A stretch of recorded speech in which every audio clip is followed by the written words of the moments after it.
Bonjour à tous et bienvenue. Ce qui intéresse Cameroun Tribune dans sa parution de ce matin, c'est un mutisme qui interroge au sujet des discours de haine et de cette présidentielle.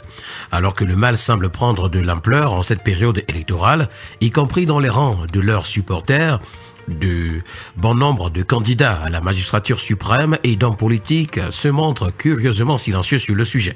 Pourtant, des experts reconnaissent la nécessité de prise de parole ferme et sans équivoque. L'information est à retrouver aux pages spéciales de Cameroun Tribune ce matin, notamment les 7 à 10.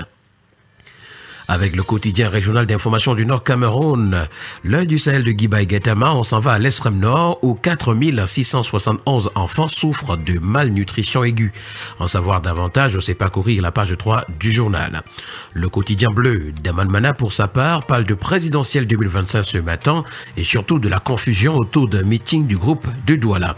La manifestation annoncée samedi prochain vise à désigner un candidat consensuel à l'élection prévue le 12 octobre prochain. Nous avons également le quotidien L'Info à chaud qui en parle lorsqu'il titre « Demande de récépissé de déclaration du meeting de présentation du candidat consensuel de l'opposition samedi 13 septembre est irrecevable ». L'information complète à retrouver ce matin à la page 5. Nous poursuivons avec le quotidien Vert Émergence qui parle de crise sécuritaire au Cameroun. Les urnes sous tension, c'est le titre qui est présenté par le journal. L'insécurité défie l'élection présidentielle 2025 dans les zones en crise au Cameroun. Toujours s'agissant de cette présidentielle, c'est une campagne nationale lancée contre les discours de haine qui est à retrouver en page 6. Et puis, Cabral Libye est pour une coalition d'action, pas de façade. Nous en parlons amplement ce matin avec le quotidien Le Citoyen qui titre « Cabral Libye, le peuple a soif de changement ». En conférence de presse ce mercredi, le candidat à la présidentielle de 2025, Cabral Libye, a appelé à une rupture avec le système actuel. Il exhorte les Camerounais à croire en la possibilité du changement en votant massivement et en défendant leur choix dans les urnes. Nous poursuivons en économie avec le premier quotidien économique de la zone CEMAC, l'économie qui parle des projets de développement et surtout des indemnisations qui en constituent un casse-tête permanent. Le problème est d'ailleurs récurrent et traîne son lot de conséquences. Entre retard dans l'exécution et les enveloppes des travaux qui s'alourdissent, il y a lieu d'adopter des politiques adéquates d'après le journal ce matin. Et puis amélioration du climat des affaires, ce sont des obstacles qui persistent à retrouver ce matin à la page 3 du journal. Le premier news magazine camerounais Défi Actuel parle pour sa part de travaux routiers. 2000 km de routes ont été construites sur les 6000 attendus entre 2020 et 2024.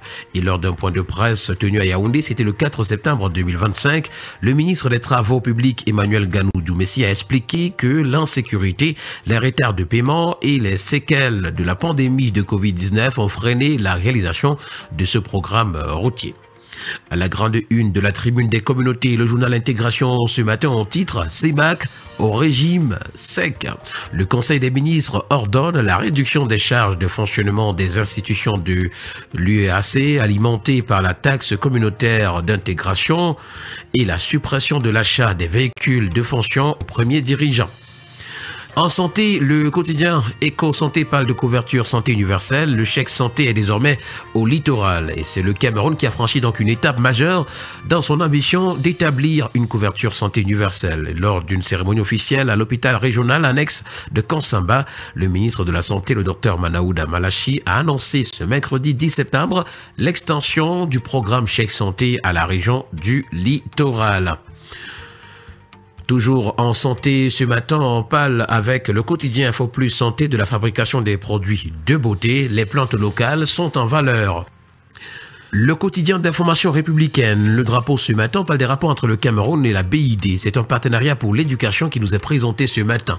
D'ailleurs, par décret présidentiel signé le 10 septembre 2025, le ministre de l'économie a été habilité à conclure avec la Banque islamique de développement BID, via son fonds de solidarité islamique pour le développement, un accord de près de 9,2 millions d'euros. Cette enveloppe équivalente à 6,025 milliards de francs CFA servira à financer le projet d'appui à l'éducation de base au Cameroun, une initiative majeure pour améliorer l'accès et la qualité de l'éducation dans le pays. Victime de guerre également, l'État reste à l'écoute. C'est à retrouver à la page 3. Nous continuons avec le bi-hebdomadaire Le Point qui pour sa part ce matin titre « Vision de Paul Biya, accès à l'eau potable blesse Moussa en osmose ». Et d'après le commentaire que fait pour nous le journal ce matin, le directeur général de la Camwater a reçu le 5 septembre dernier quitus de son conseil d'administration pour poursuivre et appliquer sur toute l'étendue du territoire national la politique du chef de l'État sur l'accès à l'eau potable pour tous. La lettre de la bourse, pour sa part, ce matin parle de réseau défaillant et c'est l'ART qui passe à l'offensive. Réseau sous contrôle, fibre sous surveillance, c'est à retrouver également. Et nous allons mettre un terme à cette sortie de la revue de la presse ce matin avec le bi-hebdomadaire Le Financier d'Afrique qui parle de projet de loi de finances. 72% de hausse du budget 2026 du Gabon. Projeté à 7 233,3 milliards de francs CFA contre 4 204,9 milliards de francs CFA en 2025, soit une augmentation de 3 028,4 milliards de francs CFA. Il a été adopté en Conseil des ministres du 8 septembre, présidé par Brice Clotaire Oligui Nguema. Et voilà qui a permis de mettre un terme à cette autre sortie de la revue de la presse camerounaise. Merci à vous, mesdames et messieurs, et au plaisir de vous retrouver demain pour une autre édition.